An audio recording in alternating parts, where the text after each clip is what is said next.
find out this morning for Kavod Eretz Yisrael. Since Shiva Asar B'Tammuz, we mentioned Rav Kook, the 3 weeks, culminating in Tisha B'Av, Haba Aleinu, it should be L'Simcha, L'Sasim, we should be able to make a big Suda, greeting Mashiach. Har Habayis is going to the Beis HaMikdash, bringing Karbanos.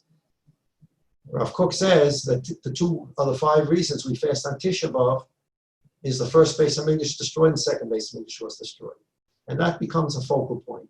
And then we added to that focal point that the second Beis HaMikdash, the Gemara says, was destroyed because of sinas china, hate amongst Jews. So Rav Kook points to a simple Gemara. The Gemara says in Taanis and Daf Chaf Tes, the Chet HaMeraglim occurred on Tisha B'Av. The Jewish people cried the night of Tisha B'Av and said, we don't want to go into Eretz Yisrael. We got this report. It's not the best place to go to. We're not interested in going. The Gemara says, the Rebbeinu Shalom on that night decreed, I want to give you a beautiful land. I want to give you such a wonderful place. And you cry. You have no reason to cry. On this night of Tisha B'Av, where you cried for no reason and you listened to the Lashon Hara in Eretz Yisrael, I decree that this night of Tisha B'Av will be a night of crying. And so, through history, Tisha B'Av became a night of crying. Therefore, Rav Kook says, we want to go to the real source of Tisha B'Av. The real source of Tisha B'Av is the very first Tisha B'Av. The very first Tisha B'Av that created a problem was the Tisha B'Av of the Chet HaMeraglim, the Lashon Hara in Eretz Yisrael, and therefore the work of the 3 weeks, the 9 days, and this week we're already in Shavua Shechobo. This is the week of Tisha B'Av, which has a higher level of Avelis. The work is to understand the beauty of Eretz Yisrael, to talk about the beauty of Eretz Yisrael. So let's take a look at, this comes from Sefer Eretz Yisrael. It's a nice big Sefer. It was printed a few weeks ago, very thick Sefer. The name of the Sefer is Eretz Yisrael. And it discusses many, many topics about Eretz Yisrael, living in Eretz Yisrael, making Aliyah to Eretz Yisrael, the mitzvahs in Eretz Yisrael. So this is 2 pages from that Sefer Eretz Yisrael. And the subject of that chapter is to be very careful how you talk about Eretz Yisrael, be very careful how you treat Eretz Yisrael, and Eretz Yisrael deserves your kavod. You give kavod to Eretz Yisrael. And this is a quote from the Tzor Hamor. The Tzor Hamor is a very famous sefer on Chumash, and it was written by a Sephardi who was also a Makubal. His name was Avraham Sabo, and he lived during the bad, quote-unquote, years in Spain that finally led up to the Spanish Inquisition and the expulsion. And from there, he went to Portugal. And he wrote a sefer, Tzor Hamor. And this is what he writes in Tzor Hamor. If you go to the end of Parshas Emor, the end of Parshas Emor has a story of Nebuch, that Yid. Was he a Yid? Was he a Mitzri? A certain person cursed Lo Aleinu God. The end of Parshas Emor. For whatever reason. And that's discussed there. And then there's a discussion in the Torah about mitzvahs beinotam l'chaveiro. If you damage someone else's property, you have to pay from the property, etc., etc. So the last 2 subjects in Parshas Emor are respecting Hashem properly and not uttering words that are disrespectful to God. Respecting God. Respecting your neighbor and respecting his property. And when you do damage, you pay for it. And those are those last 2 subjects in Parshas Emor. Next Parsha, Bahar, begins with the laws of Shemitah. Eretz Yisrael, the ground deserves Shabbos. Just like Jewish people got a gift from God to rest on Shabbos, the Holy Land of Eretz Yisrael received a gift from God that it is allowed to rest every 7 years. The Torah calls it the Shav Sa'oret Shabbos Lashem. The land shall rest a Shabbos for God. The land has Shabbos every 7 years. We have Shabbos every 7 days. The land has Shabbos every 7 years. So the Tzor Hamor is focusing on these 2 parashas. Parshas Emor ends with properly respecting God, properly respecting your neighbor and his property. Boom! Parshas Bahar begins with respect for Eretz Yisrael. So these 3 things seem to be prongs that go together. Respecting God, respecting your neighbor, respecting Eretz Yisrael. So this is what the Tzor Hamor says. Samach shmitas ha'aretz lina shal ma'ila, la'aris lanu ki kemosh anu chayav mekovad Hashem yisrach mekovad avriyas, ki anu chayav mekovad ha'aretz ha'kadosh Eretz Yisrael, asher tomer Hashem yisrach dorish asa, ve'eni Hashem ba mereish Hashem at achas Hashem. The reason why these parshas, Emor and Bahara, put together is no coincidence. The last two messages in parshas Emor are respect God, respect your neighbor, and then the next parsha, Bahara, is respect Eretz Yisrael, because these are the three fundamental aspects of respect. Lefi shenekras Eretz Chayfetz, Eretz Achayim.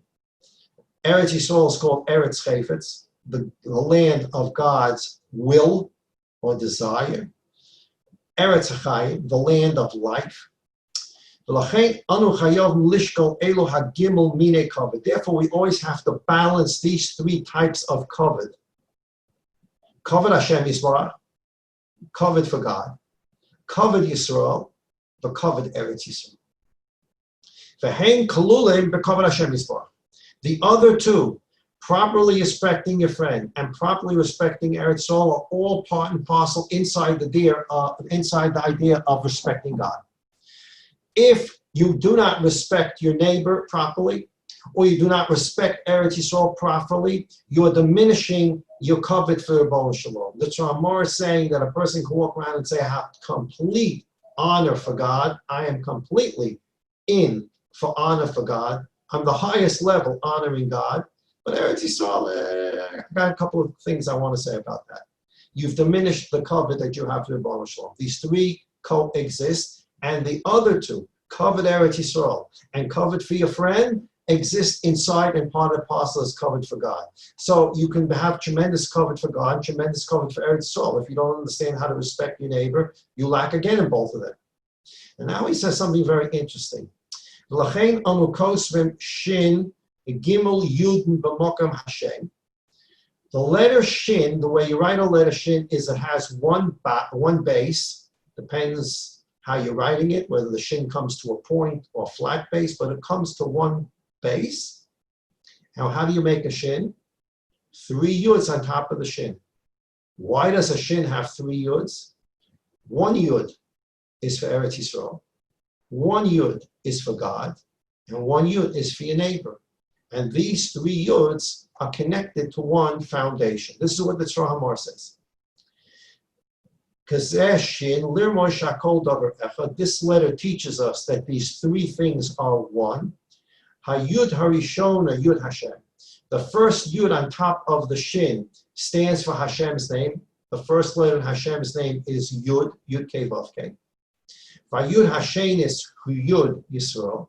The second Yud on top of the Shin stands for Yisrael, the Jewish people, respect the Jewish people.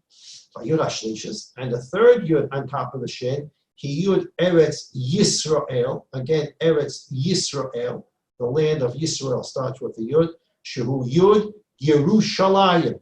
It really stands for the Yud of Yerushalayim. So when you see a Shin, you're looking at a letter that has one base and that comes up to Yud Yud Yud. Yud Yud Kei Vav Kei, Yud Yisrael, Yud Yerushalayim. And the respect you have for God, the respect you have for your neighbor, the respect you have for Eretz Yisrael and Yerushalayim are one concept. And therefore, he explains in the next paragraph, Parshas Emor ends with the concept of respect God, respect your neighbor, and the next Parsha Bahar begins with respect Eretz Yisrael, and it deserves to rest on Shabbos. Skipping now to the next page. How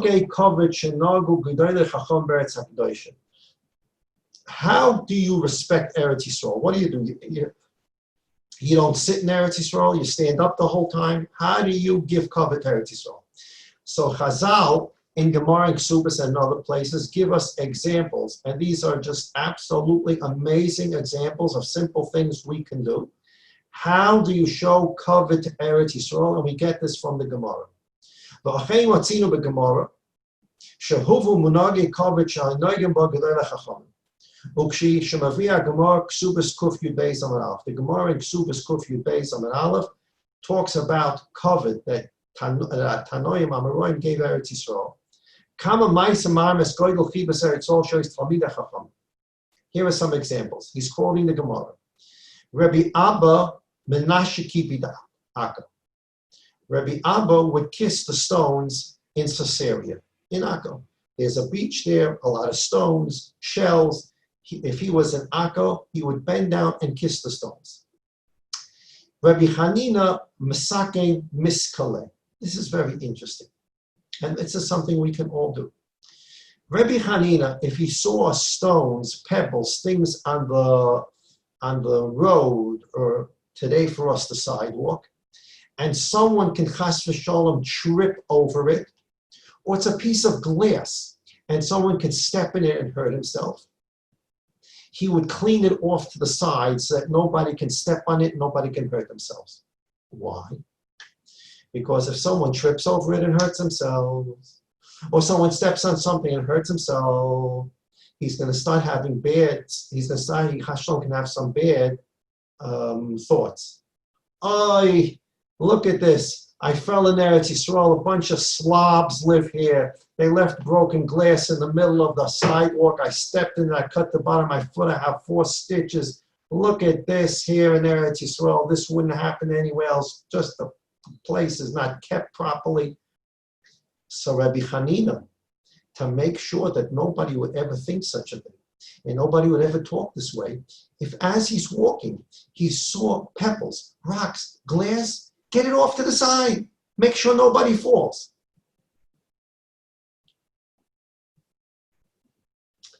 Footnote 388. This is not just happened in Gemara. This is pretty contemporary. In the Sefer Tnuas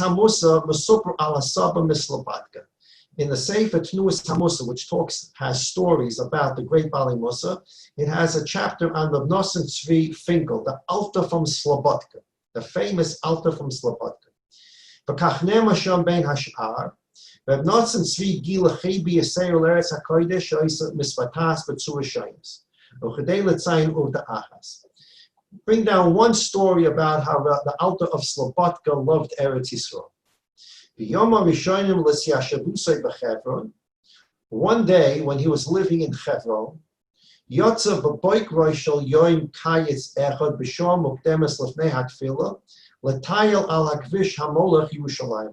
one summer morning, it was very early, it was before time to daven, and he decided to take a walk. And he was walking on the road that connected Hebron to Yerushalayim. You're talking about before the pogrom, before 1929, whatever road that was. And he's walking on the road. So his kofir kama pa'omim lasalik avonim yechida shoyu tolas aladera. And several times he bent down and he picked up pebbles or rocks that were on the road and pushed them off to the side.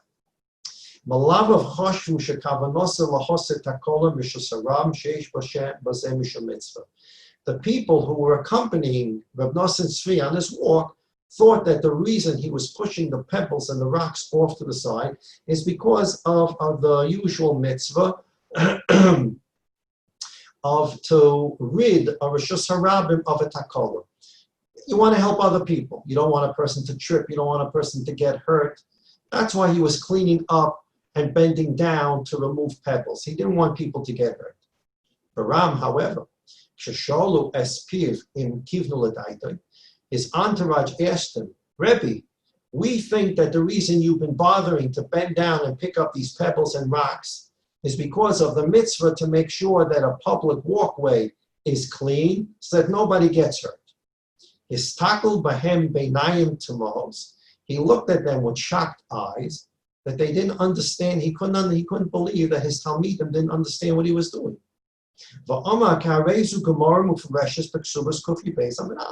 He said, I'm not bending down to push the rocks away for that stam inyan so that people don't get hurt. That's also a big inyan.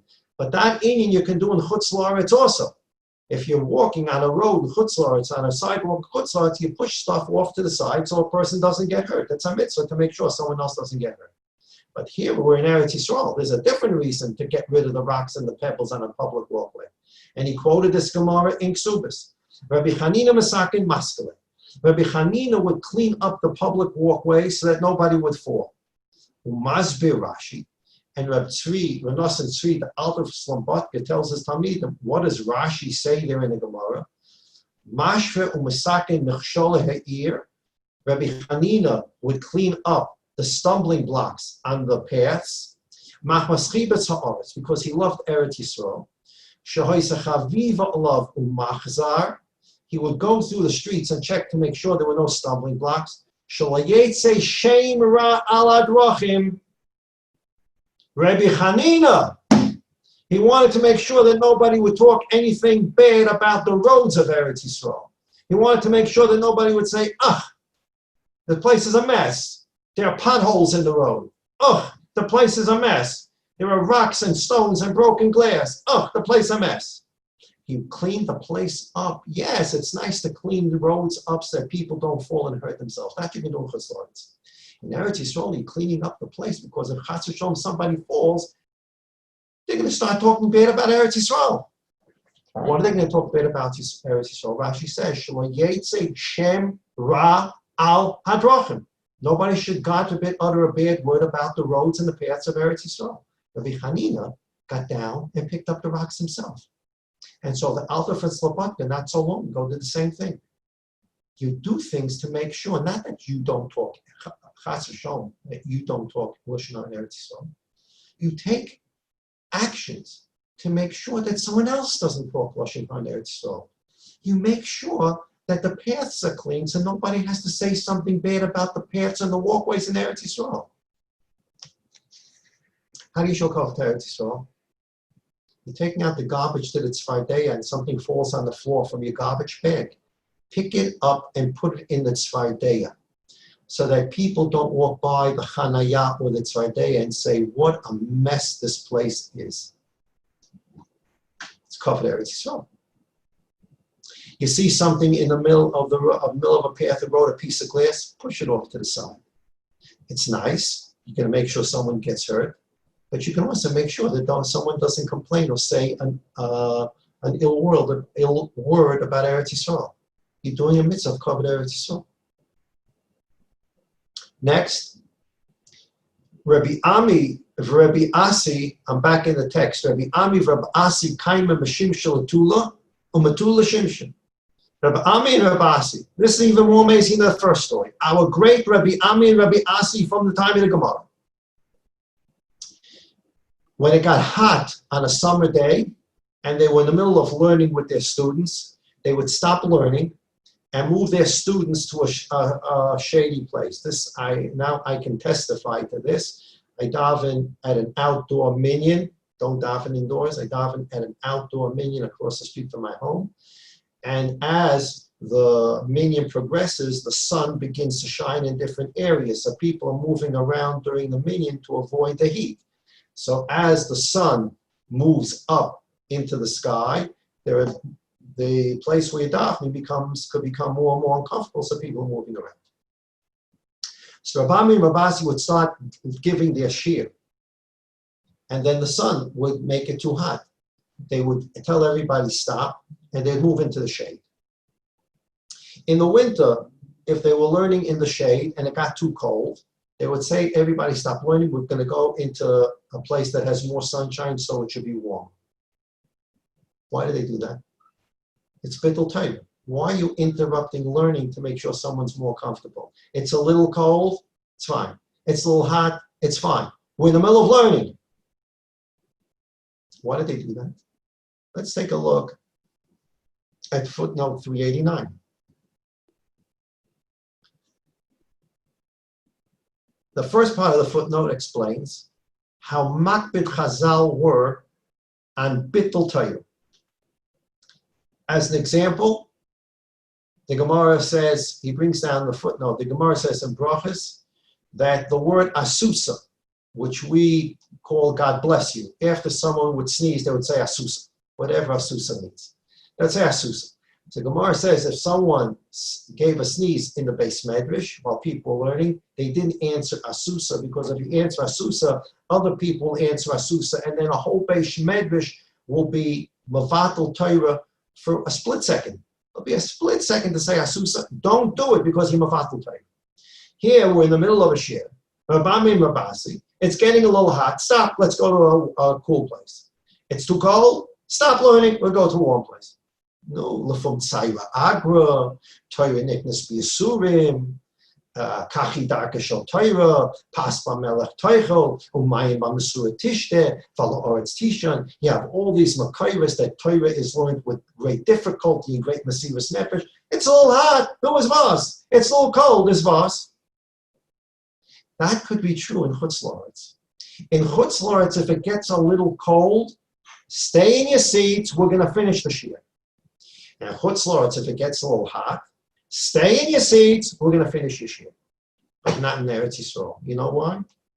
Rabbi and Rabasi stopped the learning, because what will happen if you continue learning in the heat in Eretz Yisrael, or you continue learning in the cold in Eretz Yisrael?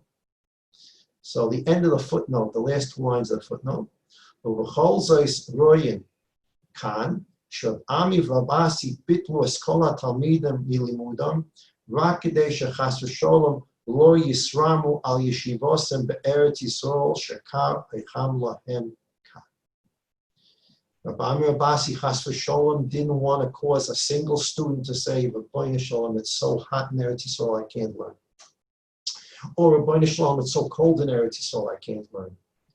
They didn't want a Talmud to say such a... Now, what's so terrible? Somebody says, it's so hot in there. It's so hot in Beit Shemesh, it's impossible to live here. It's so hot in Beit Shemesh. The winters in Beit Shemesh are great. It doesn't get so cold. But the summers are just impossible to be here. Now we're learning that people don't even talk like that. If they covered Eretz Yisrael, Rav Ami and Rabasi, they wouldn't do this in America. If Rabbi and Rabasi was saying shiur in America and someone said, Rebbe, it's too cold, say, Kachi darka shel Torah, mesivus nefesh, I'm finishing the shiur. But in Eretz Yisrael, it gets too hot, it gets too cold. Stop, we're moving to a different place. Why? Chas v'sholom, one Talmud shouldn't say it's too cold in Eretz Yisrael or too hot in Eretz Yisrael. What Rabbi and Rabasi worry about, the same thing Reb Chanina was worried about. Reb Chanina wasn't talking Lashon Hara. Rabbi and Rabasi weren't talking Lashon Hara. They just didn't want to cause someone else to say something wrong about Eretz Yisrael. Reb Chanina didn't want someone to trip and say, oh, what a mess this place is. And Rabbi and Rabasi didn't want to cause any of the Talmidim to say, it's so hot here, it's so cold here. It's getting hot, we're going to a cooler place. It's getting too cold, we're going to a warm place. And we're going to be mavatal Torah for a couple of seconds to make sure everyone's comfortable in Eretz Yisrael. So God forbid, one person shouldn't say Eretz Yisrael too hot, Eretz Yisrael too cold. That's called covered Eretz Yisrael. Not only you making sure about your covered Eretz Yisrael, but making sure you don't do anything that has someone else talking ill words about Eretz Yisrael. The last example, back to the text. Reb Chia bar Gamda nidar ba'afra. Reb Chia bar Gamda would roll in the dust of Eretz Yisrael. Shenema ki rotzva v'deches avaneha v'safari chanenu. The pasuk in Tehillim says that those who are servants of Hashem love and desire the rocks, pebbles of Eretz Yisrael, and they have a special relationship even with its dust. And I said many weeks ago, everybody's probably gone through this experience. You buy an apartment and there's not supposed to be any construction across the street because you're going to have the view of the mountains forever. That's what the Kaplan tells you. And sometimes that doesn't happen. And there's construction going on all the time. You open your window, all the dust is coming in through your window. You have to clean your dining room table a couple of times a day. You have to dust off those chairs. If you're sitting on your merpeset, there's dust coming in, there's noise, drilling, everything going on. And you say to yourself, I can't take this anymore. I can't take the dust. I can't take the drilling. I can't take the noise. I can't take the shiputzim. When is this going to end? Sometimes you have to think to yourself, the dust on the dining room table that got through your screen because they're building a building across the street is kibbutz golgus dust. Why are they building those buildings across the street? French Jews, South African Jews, American Jews, Canadian Jews, Spanish Jews, British Jews. Jews are coming here to live in those apartments. The dust on your dining room table is kibbutz golgus dust. Take a little finger of it and kiss it. You love the dust. The dust of Eretz Yisrael has a special meaning. The dust of kibbutz golgus. So this is just examples of covered Eretz Yisrael. It's not just about how we talk and how we conduct ourselves. We want to be careful that we do not cause others to talk an ill word about Eretz Yisrael. And not only that, we want to do things affirmatively that don't cause others to have complaints. I just get a simple example. Taking out the garbage, something fell out, don't leave it there. Somebody else will come by and say, the place is disgusting. The chanaya is disgusting. The pach is disgusting. Keep the place neat. So nobody should come and say ill word about Eretz Yisrael. Try to keep people comfortable. If it's hot, cool place. Cold, warm place. Nobody should say this place is so hot, this place is so cold. This is all lessons we get from our holy Amoraim in the Gemara. And this is things that we can start working on, thinking about during these 9 days to be masakin the Chet Hamaragim of Lashon Hara and Eretz Yisrael. And these are simple things we can do to bring about covered Eretz Yisrael. Those here that need Yeshua should have Yeshua. Those here that need Refuah should have Refuah. Those here that need Nechama should have Nechamas. Those here that need Baruch should have Baruchas. Baruchas, Yeshua, Refuahs, Nechamas can only come from the Bnei Shalom, how he wants it, when he wants it, and through who he wants to bring it. That's his Yochid, Echad, Yuchad. He's a Muchach. He's an absolute. He's the only one that can direct these things. The Bnei Shalom should send Klal Yisrael the bracha. Everybody should have a Refuah and a Nechama Yeshua bracha. We should be able to dance in the Beis Hamikdash already this Tisha B'Av and bring kabbalas. And it should be a Yom Sasa B'Simcha LaYehudim. We should be rid of the tzaras. Everybody should take into consideration their medical condition, their age, etc., the things you should do, the things you shouldn't do, the place you should go, the place you shouldn't go. As I mentioned yesterday, there's so many shilas that are coming up with Tisha B'Av, washing, eating, all these different shilas coming up. The shaila, yes, Garav, eating, washing, alcohol, your hands, all these shilas that many of them are not even shilas, but people like to ask the question, can you alcohol your hands? On Tisha B'Av, there's Nisa Rechitza. Of course, there's no Issa to alcohol in your hands. You don't need that Paisik to tell you that. You open a Shulchan Aruch, and the Shulchan Aruch tells you that. Shulchan Aruch says that the only Rechitza that's also is Rechitza Shel Tainug. If you're not washing to enjoy yourself, you're not washing to feel good. Rechitza is L'chayim Mutter. So, and especially it's a Rechitza Shel Refuah in time of a Magefa, to wash your hands with alcohol gel or with soap. You don't have to be a goin, you don't have to be a Paisik Hador to know this is something that you have to do. But there are a lot of shilas that do come up for Tisha B'Av, and these shilas should be asked in time so each of us knows how to conduct ourselves on Tisha B'Av. Tisha B'Av should be Zman Sasa B'Simcha. Everybody have a wonderful day. Sei gesund. And tomorrow, as we announced last week, I believe an email went out.